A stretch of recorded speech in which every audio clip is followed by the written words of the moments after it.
Muito bem, a graça e a paz do Senhor Jesus Cristo, meus queridos irmãos. Amém. Graças a Deus pela oportunidade de nós continuarmos no estudo da Palavra de Deus, dentro do projeto Toda a Escritura. Hoje nós veremos, capítulo 39 de Gênesis, José chega ao Egito. Dos capítulos 39, deste capítulo aqui, até o capítulo 46, vão transcorrer 22 anos. Durante esses 22 anos, é o tempo em que acontece a história de Judá e Tamar. As duas coisas estão acontecendo ao mesmo tempo. Só que em Judá e Tamar está tudo descrito num capítulo só. E a vida de José no Egito, ele chegou agora no Egito, está descrito nesses 7 capítulos, né? Do capítulo 39 até a chegada da família. Na verdade, a permanência dele no Egito vai até o capítulo 50 de Gênesis. Muito bem. Dá para você perceber 3 períodos de José quando ele é vendido lá no Egito. Primeiro, ele chega como escravo comum.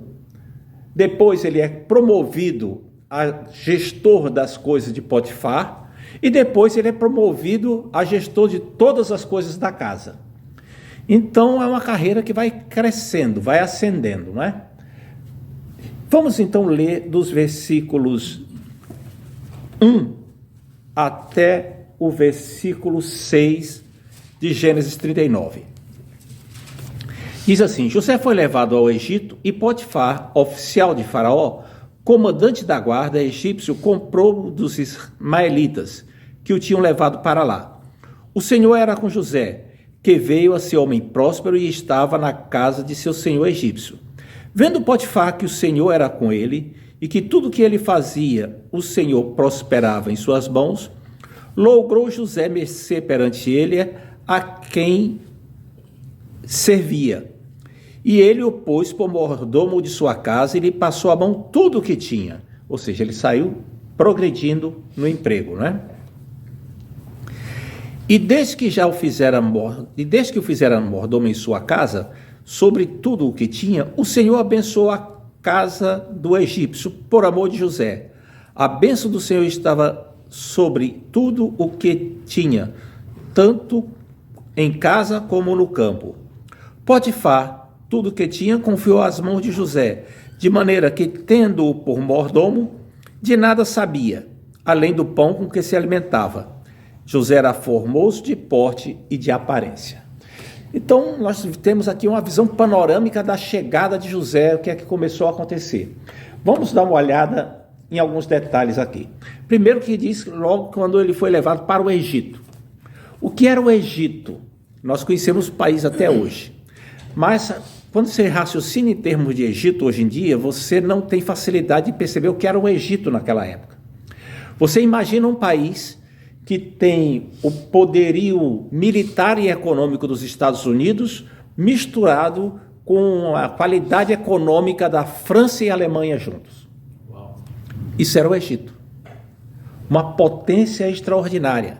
Um país rico, muito rico, por causa da questão de facilidade de plantio de trigo e do isolamento estratégico.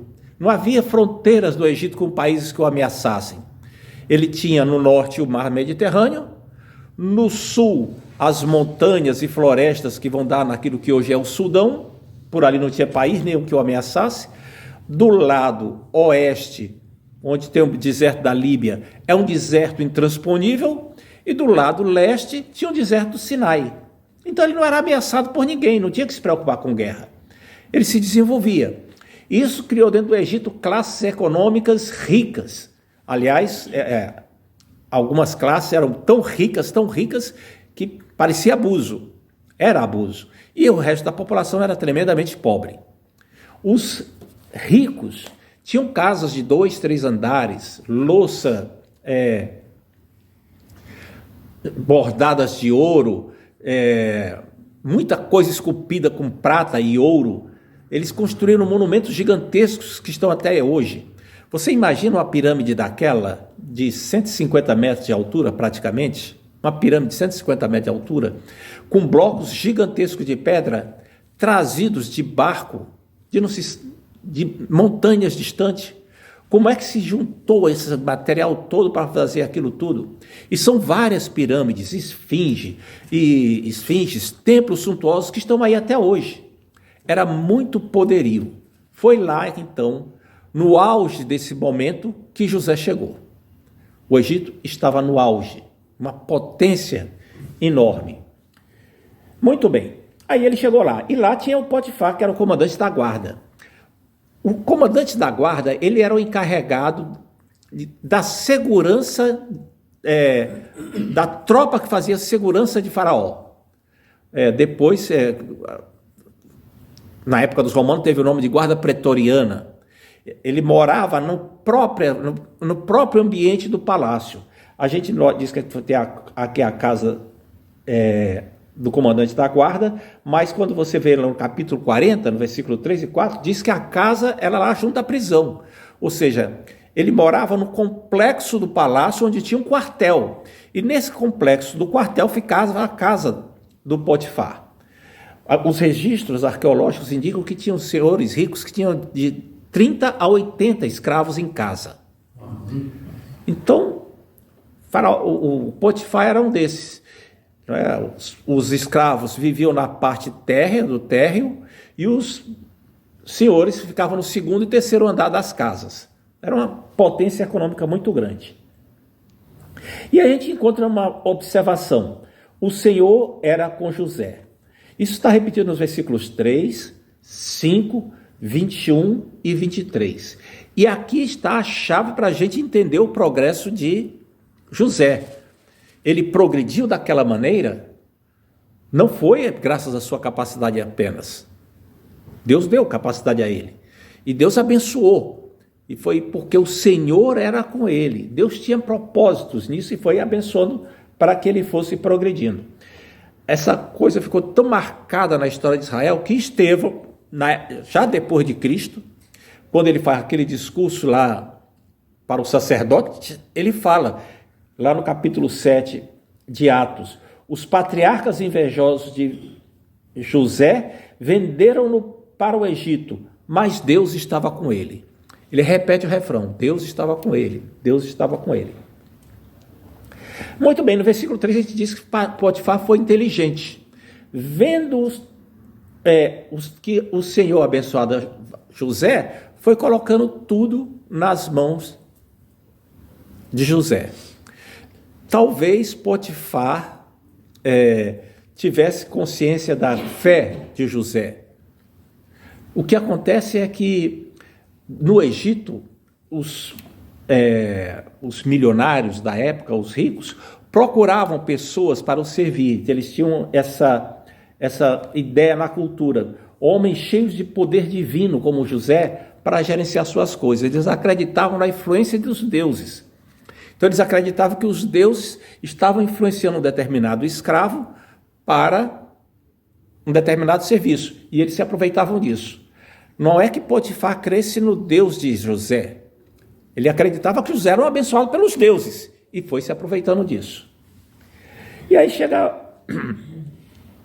aqui no versículo 5, o Senhor abençoou a casa do egípcio por amor a José. Ou seja, foi dando cada vez mais incumbências para ele, não é? E a gente percebe aqui que aconteceu com Potifar a mesma coisa que tinha acontecido com Labão. Lembram de Jacó na casa de Labão? Gênesis capítulo 30? Gênesis 30, 27 diz assim: Labão lhe respondeu: achei eu mercê diante de ti, fica comigo. Tenho experimentado que o Senhor me abençoou por amor de ti. E aqui é uma coisa que é extraordinária a gente saber, não é? Que alguém está sendo abençoado graças à presença de Deus na vida de um funcionário, na vida de um empregado. O Potifar tinha consciência disso. Tem um filme chamado Ben-Hur, não sei se algum de vocês já assistiu Ben-Hur. Filme muito bom, de 1959, com Charlton Heston, mesmo que fez os 10 Mandamentos. Nesse filme tem uma cena de batalha entre a esquadra romana e uma outra lá inimiga, e o navio do Ben-Hur está sendo comandado lá por um cônsul e Áticos, e o navio afunda na batalha. E o Ben-Hur vai e salva o cônsul. O cônsul queria se matar, para não ter que enfrentar a vergonha de ser julgado depois de ter perdido a batalha. E o Ben-Hur o salva, coloca numa balsa lá, um pedaço de madeira que está flutuando, e ele reclama com Judá que não devia ter me salvado, tal, eu não quero enfrentar a vergonha. E o Judá Ben-Hur, o nome do cara. E ele vai e diz, não, tem que ficar aqui. Aí ele olha para o horizonte, são navios. Aí o cara diz assim, pior agora, que nós vamos ser capturados pelo inimigo, porque na cabeça dele tinha perdido a batalha. Aí ele olha de novo e diz assim, não, Ben-Hur, não são os inimigos. O teu Deus, por amor de ti, salvou também a esquadra romana. Algo mais ou menos parecido com isso. Ou seja, ele tinha consciência de que a vida dele, da esquadra dele, tinha sido abençoada pelo que tinha acontecido lá. Esse filme é inspirado num livro chamado Ben-Hur, uma história do tempo de Cristo. Essa passagem não está desse jeito no livro. O livro diz o Atticus apenas acredita que houve alguma influência extraordinária, alguma coisa do destino, sobrenatural, mas não faz uma declaração de fé desse tipo. Mas nós temos visto esse tipo de declaração de fé na vida das pessoas. Tem muita gente que é abençoado porque tem funcionários crentes.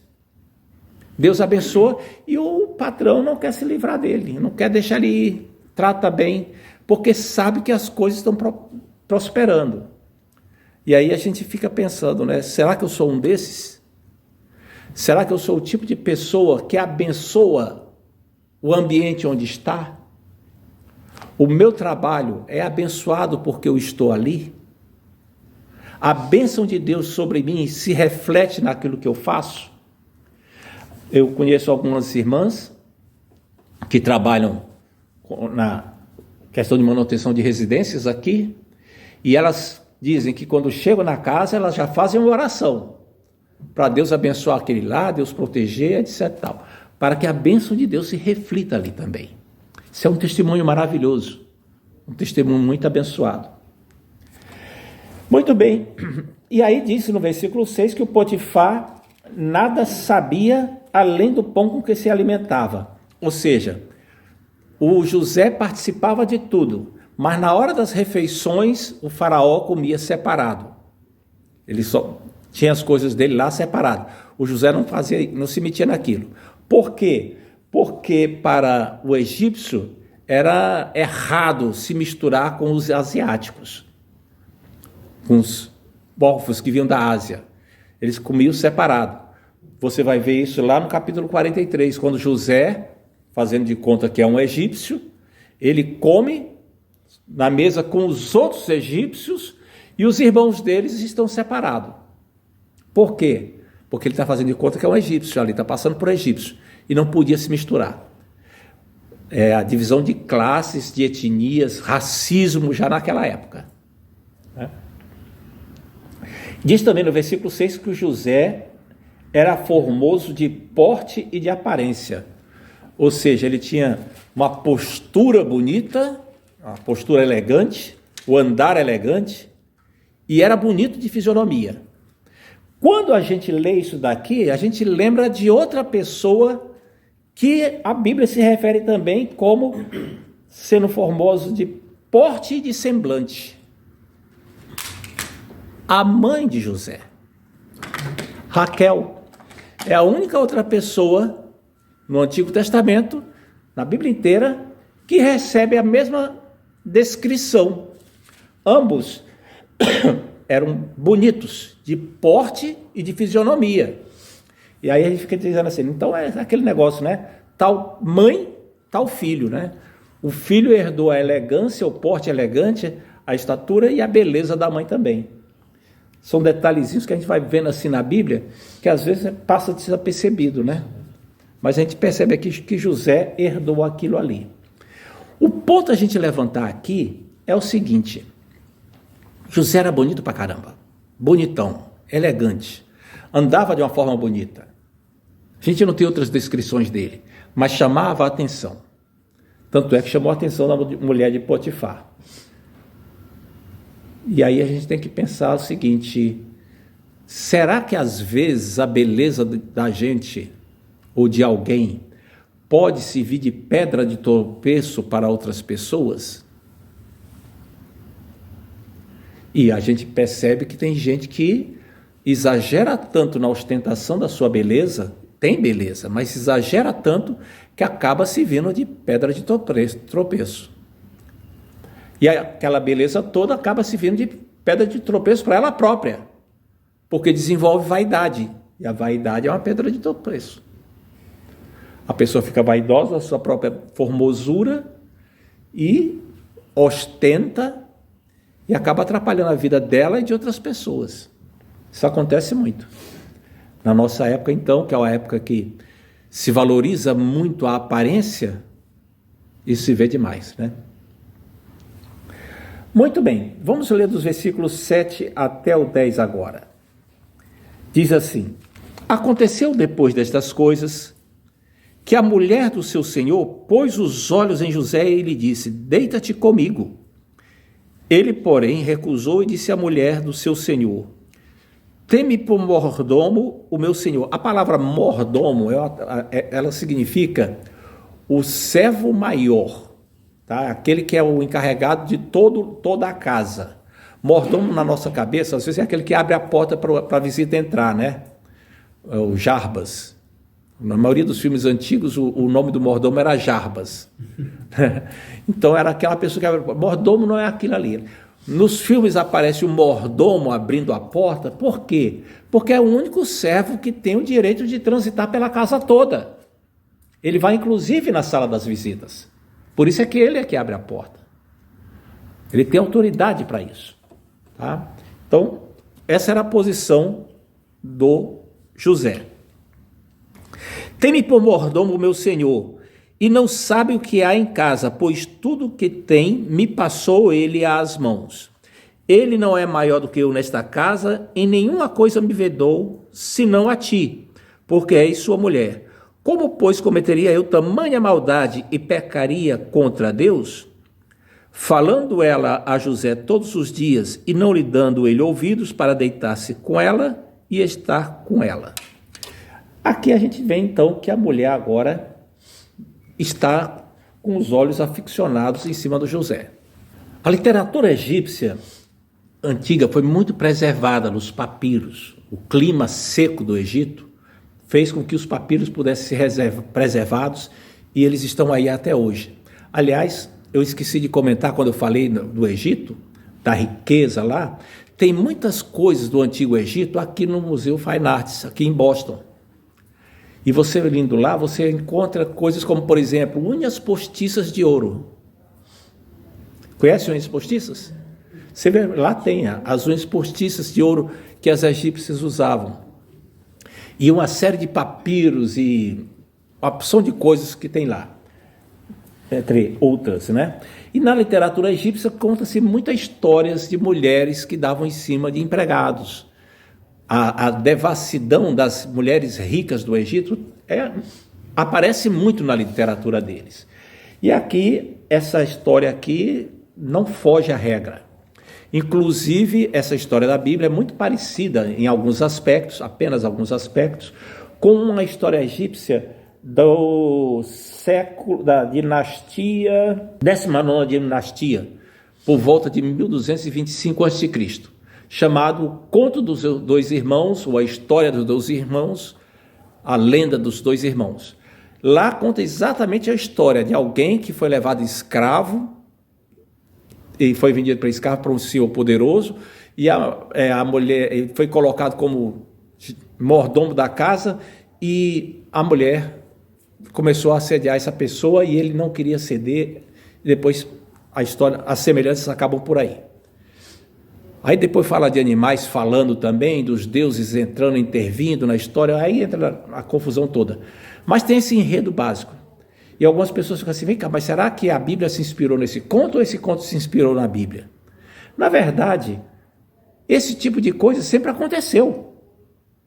Patrões darem em cima de empregadas, patroas darem em cima de empregados. Sempre aconteceu. Não é novidade. Então, a história do Egito está cheia dessa história, dessas coisas. Da Babilônia também, a literatura babilônica, a literatura brasileira, sempre aconteceu. E aí, como aconteceu na sociedade, é natural que esteja registrado na Bíblia também. São histórias diferentes. A do Egito é lenda, aqui não, porque animais não ficam falando para resolver brigas de casal ou qualquer coisa assim, não é? Aqui não, aqui foi coisa que aconteceu. Essa história da sedução aí, de Atos, todas. Muito bem. E o José, no versículo 9, ele diz assim: como cometeria eu tamanha maldade e pecaria contra meu Deus? Ele fala dois argumentos aqui. Primeiro, como eu faria uma maldade tão grande dessa com o meu Senhor? José era profundamente grato a Potifar. Profundamente grato. Ele chegou lá como escravo vendido pelos ismaelitas. Era alguém, José, ninguém na meia da casa. Por alguma razão, Potifar botou os olhos nele e viu que ele tinha potencial. E aí colocou para gerenciar algumas coisas da casa. Depois colocou para gerenciar seus próprios negócios. Depois colocou José como encarregado de tudo. De todas as coisas. José era tremendamente grato. E ele diz assim: como é que eu iria fazer tamanha maldade contra meu Senhor? Mas depois ele usa um argumento ainda mais profundo, mais forte. E aí diz assim: e pecaria contra Deus? Aqui é que está o âmago da questão. Ele não ficou usando de subterfúgios. Ele colocou: o meu ponto é, eu não posso pecar contra o meu Deus. Não vou fazer maldade contra meu Senhor, não vou ser ingrato, mas eu tenho um Deus a quem eu devo obediência. Eu tenho um Deus a quem eu devo ser fiel. E isso desagrada. Aqui há uma coisa tremenda. E ele diz assim: pecaria contra Deus. E a gente tem que lembrar que todos os pecados, no fundo, são pecado contra Deus. Quando Davi pecou com Batseba, ele vai e escreve lá no Salmo 51, contra ti, Senhor, contra ti somente pequei. O pecado é contra Deus em primeiro lugar. O ser humano recebe as consequências do pecado como uma consequência, uma coisa secundária. Mas a ofensa, na verdade, é contra Deus. Rompe a comunhão com Deus. E José tinha consciência que não deveria fazer isso. Não deveria pecar contra Deus. E aí diz assim, no versículo 10, não lhe dando ele ouvidos para deitar-se com ela e estar com ela. Fica claro aqui que ele não apenas não quis ir para a cama com ela, mas começou a fugir dela. Como diz a tradução da NVI e a NTLH, José se recusava a deitar-se com ela e evitava ficar perto dela. Ele está buscando fugir da mulher. A Bíblia manda a gente fugir da aparência do mal. Às vezes, não basta apenas evitar a tentação. Às vezes é preciso fugir da tentação. Fugir. Um pastor que eu tive há muitos anos, ele contou a história para ilustrar esse ponto de você fugir da tentação, de alguém que estava querendo contratar um cocheiro para dirigir as suas carruagens. E aí apareceram os candidatos lá, e ele foi no terreno dele, fez uma linha grande no chão, e disse: faz de conta que desse lado da linha aqui é um abismo, e nessa outra linha é uma montanha. Eu quero ver a habilidade de vocês em passar por aqui. E aí foi o primeiro, e passou tão pertinho da linha que representava o abismo, que a poeira pulou ali para dentro, para o lado de fora.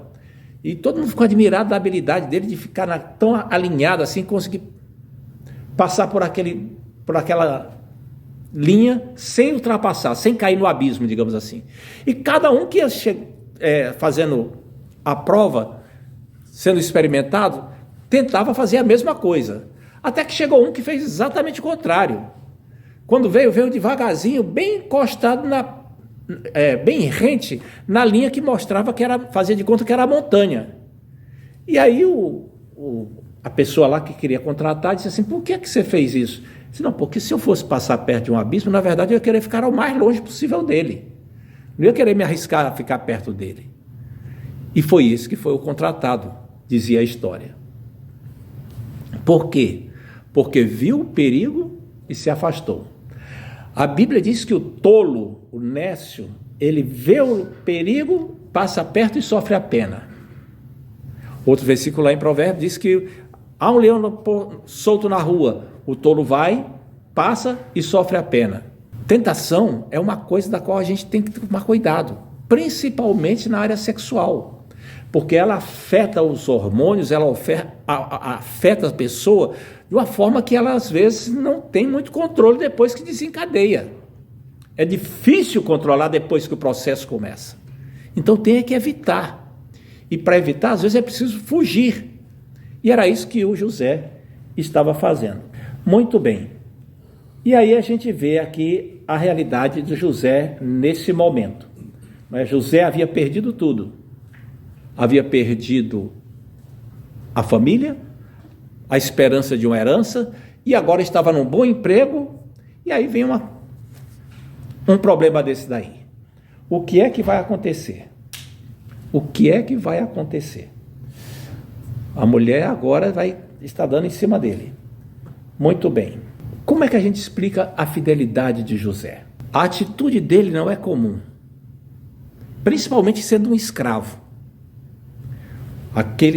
Quem sabe como os escravos procediam, sabe que havia muita promiscuidade entre os escravos. Num ambiente em que tem muita mistura de homem com mulher, todo mundo dormindo junto, acaba havendo muita promiscuidade. E no ambiente dos escravos era assim. E agora, a senhora da casa, toda bonita, cheirosa, etc., perfumada, vai querer dar em cima do empregado. Como era normal na sociedade, afinal de contas era normal. Como eu já expliquei. Como é que ele resistiu a isso? Por que ele resistiu? De onde é que veio a inspiração? Afinal de contas, ele nunca foi a uma escola dominical. Nunca veio a um culto. Não existia Bíblia. Mas ele conhecia as histórias dos antepassados dele.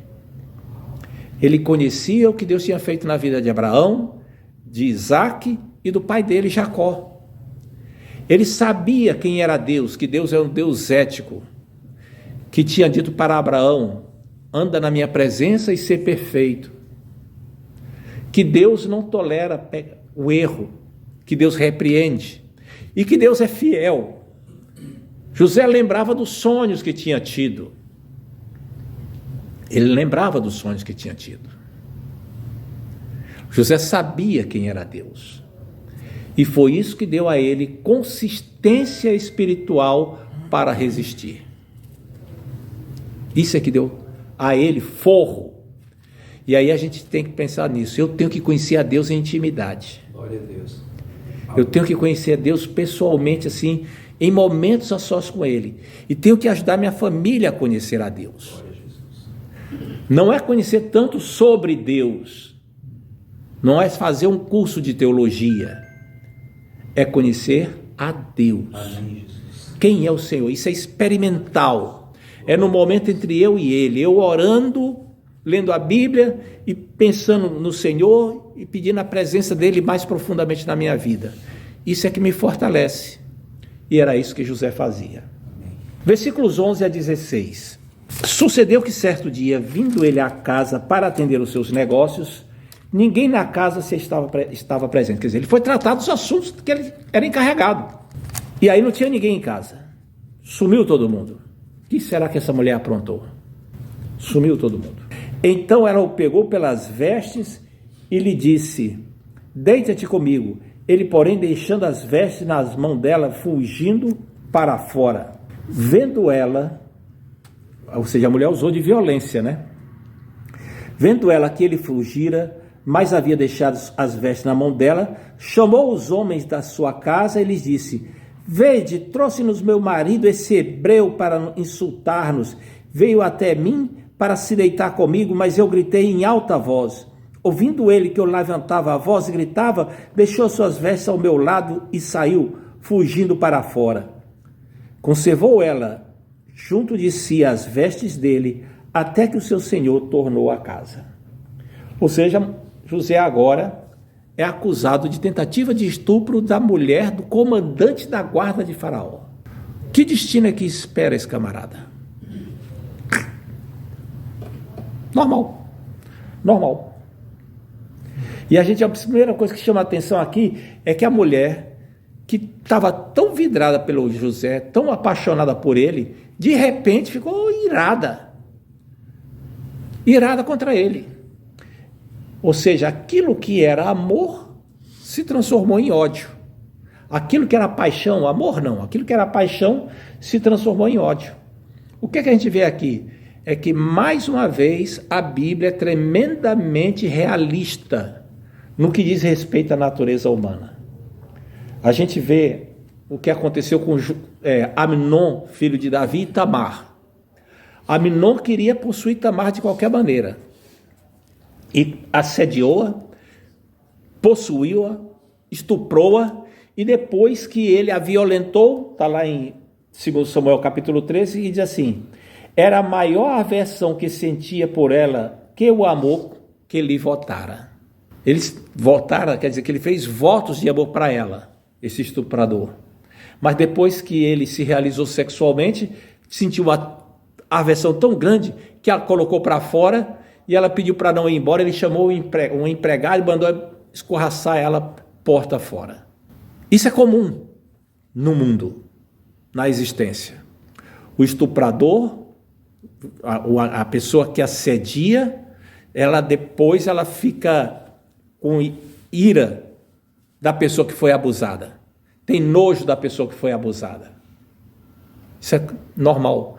Ou acontece também, como aconteceu aqui. A pessoa que assedia e é rejeitada passa a desenvolver ódio por aquela pessoa que está rejeitando. Isso acontece muito em empregos, com funcionários que não cedem aos interesses promíscuos de seu patrão e ficam assediando. Existem casos que hoje em dia são muito públicos no cinema, na indústria do cinema, em que diretores ficam assediando atrizes e quando elas não cedem a seus desejos, eles desgraçam a carreira delas. Simplesmente desgraçam a carreira delas. Isso aconteceu.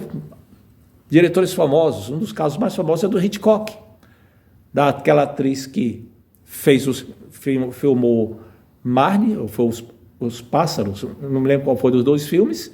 Ele tinha o contrato dela, nunca chamou para filmar e nunca abriu mão do contrato dela. Simplesmente enterrou a carreira dela. Isso aparece em biografias, em documentários, e vários deles. A Bíblia é tremendamente realista quando fala dessas coisas acontecendo.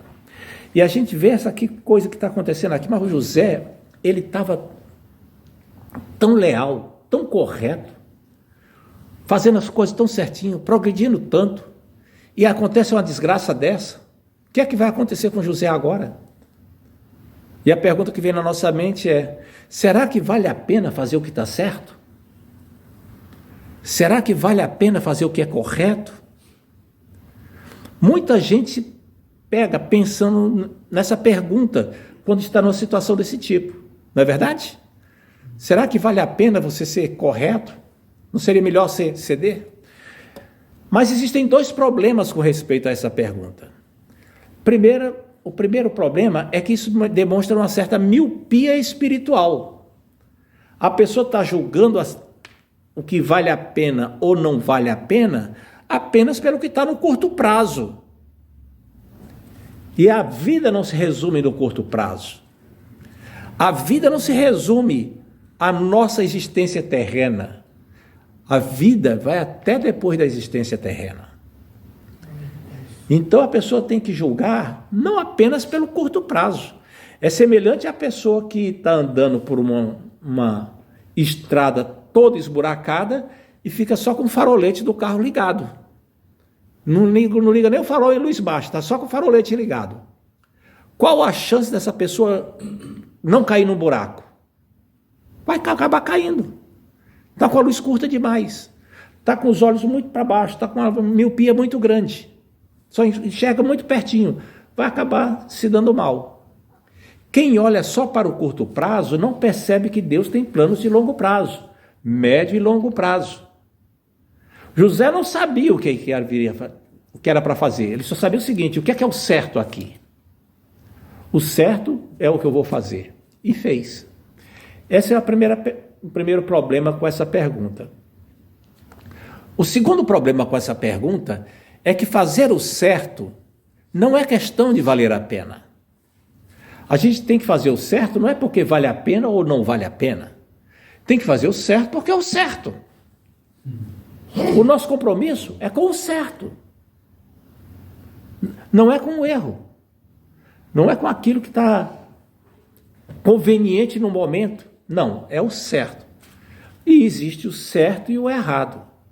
Na maioria das vezes, o certo e errado é muito fácil de distinguir.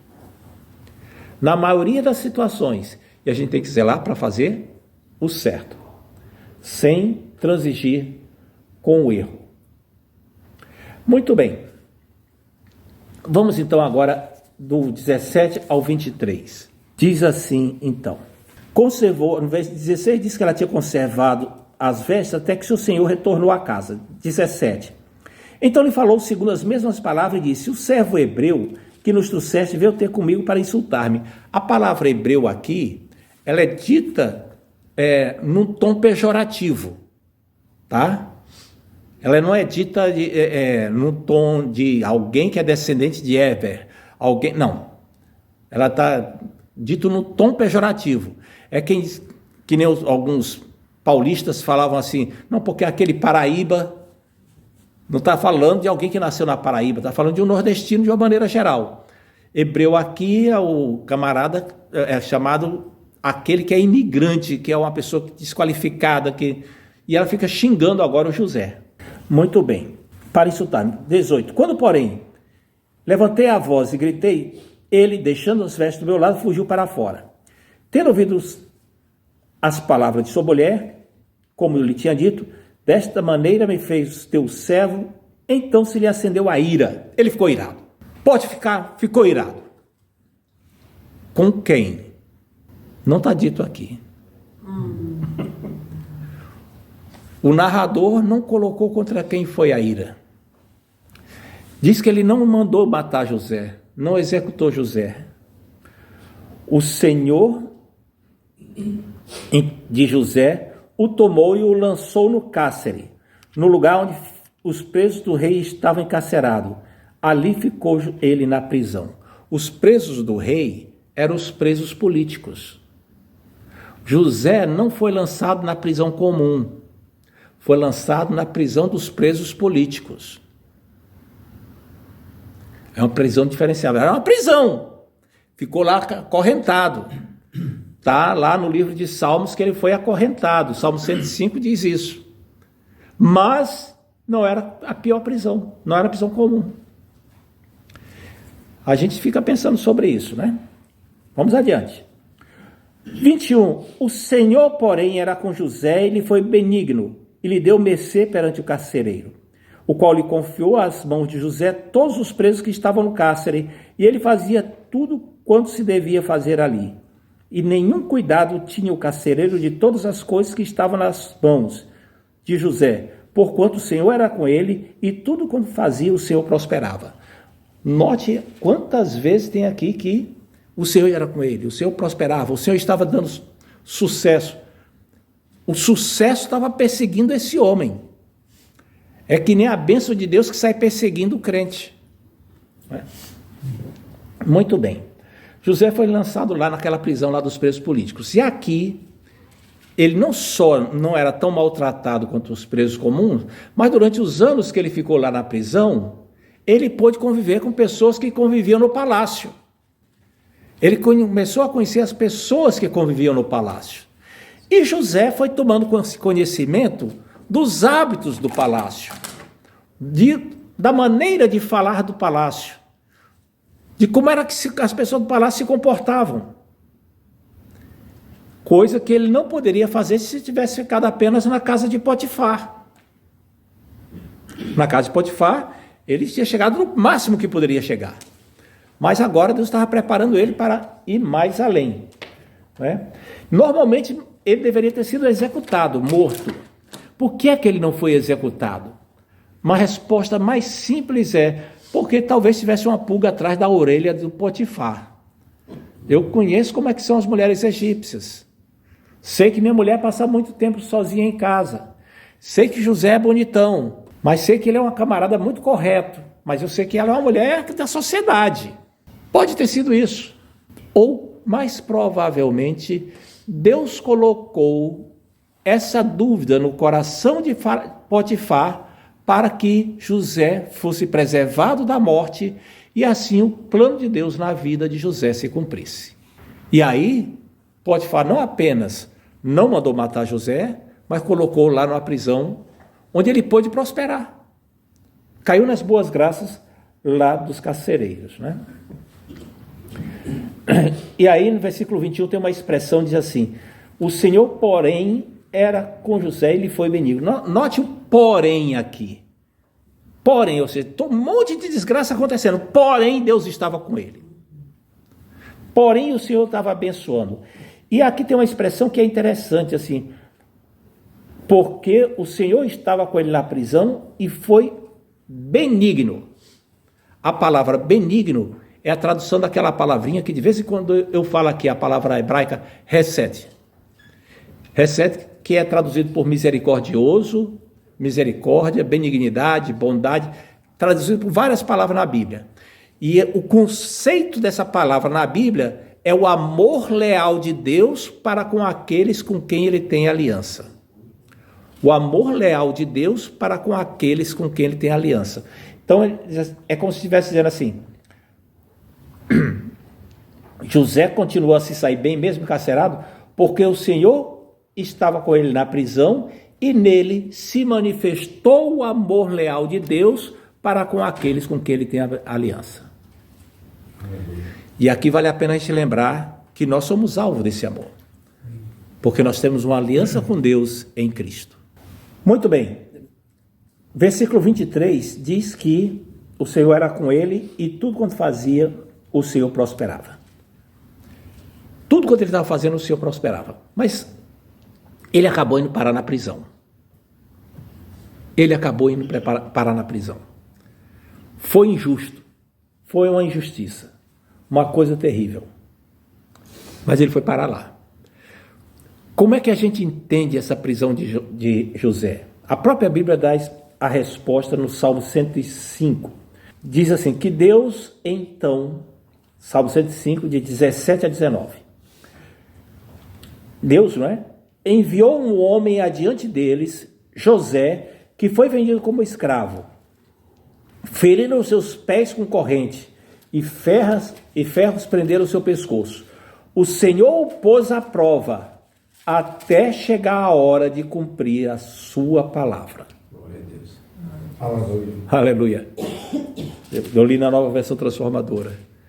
Note que aqui está dizendo que o Senhor o pôs à prova, Deus pegou e ficou provando José, até que chegou o momento em que a palavra que Deus tinha dito se cumprisse, que Deus tinha revelado por meio daqueles sonhos.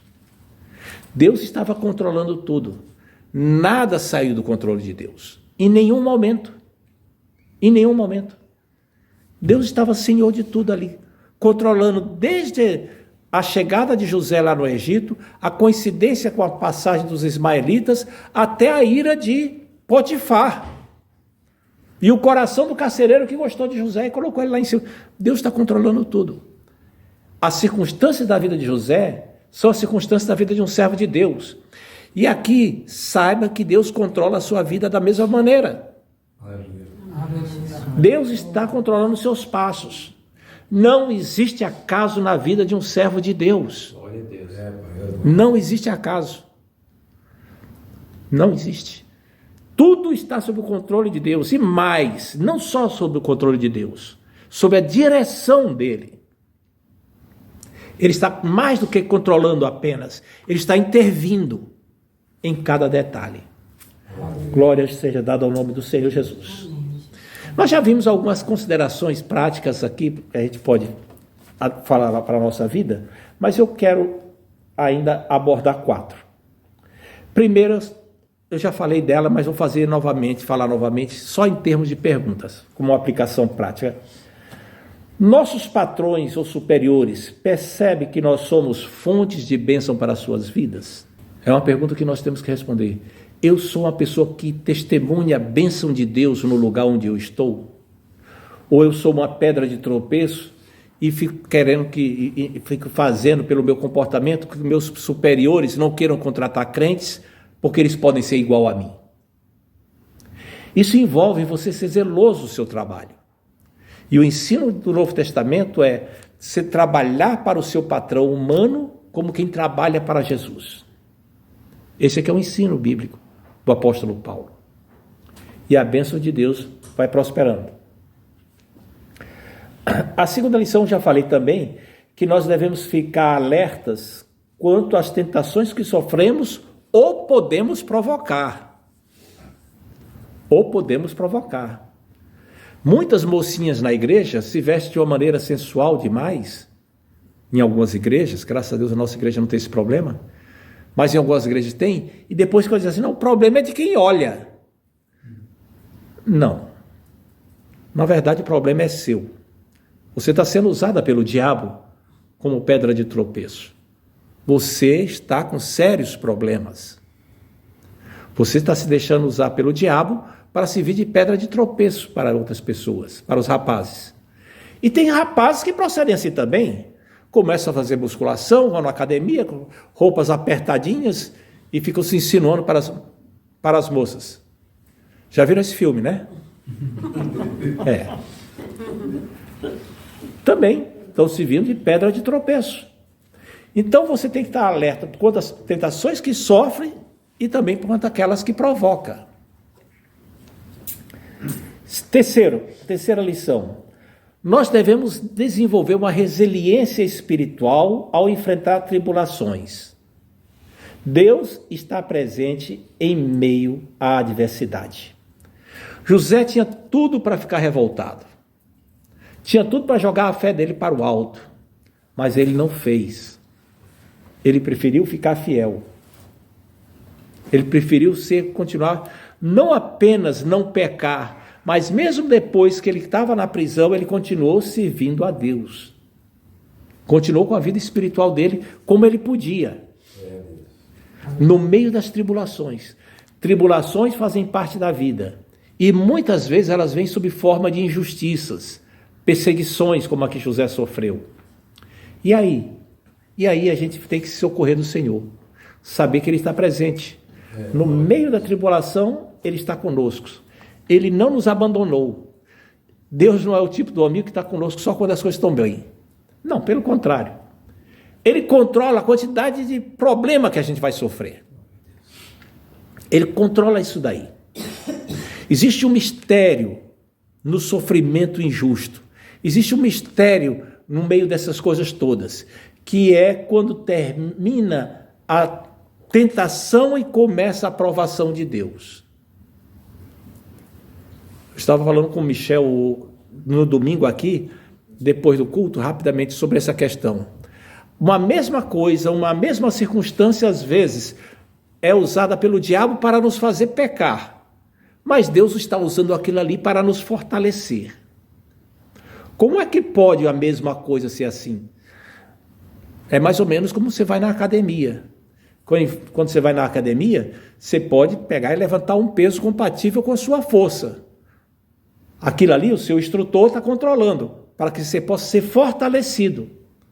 Mas chega lá um espírito de porco e coloca lá 110 quilos a mais. Aquilo ali vai te arrasar, vai acabar com você. Vai te destruir. É a mesma circunstância, é o levantamento de peso. Só que o instrutor está controlando para que seja beneficiado. E o espírito de porco, né? Sabe por que chama espírito de porco? Lembra daqueles espíritos que entrou nos porcos que Jesus usou? Aquele que é o espírito de porco. Muito bem. Quer destruir. No meio dessas coisas todas, quem está levantando o peso transpira, sua. nós ficamos suados no meio da tribulação, angustiados, choramos. Não é fácil sofrer injustiça.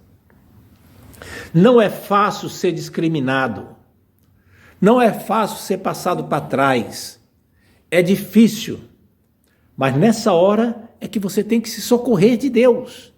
E dizer, Senhor, me sustenta. Senhor, tu sabes que eu sou frágil. Me sustenta, me socorre, me edifica. Aleluia. Porque senão você vai acabar desistindo da fé. E aí desistir da fé, você cria uma raiz de amargura. E a Bíblia diz lá no livro de Hebreus que essa raiz de amargura acaba contaminando muita gente. Os sofrimentos da vida são grandes. E tem gente que no meio do sofrimento escolhe abandonar quem o pode socorrer. Ao invés de correr para Deus, corre para longe de Deus. É uma tolice. No meio da tribulação, da angústia, da discriminação, da injustiça, do sofrimento, se agarra com o Senhor. E Ele vai lhe sustentar. Amém? Amém. Que Deus nos abençoe e edifique. Em nome de Jesus. Amém.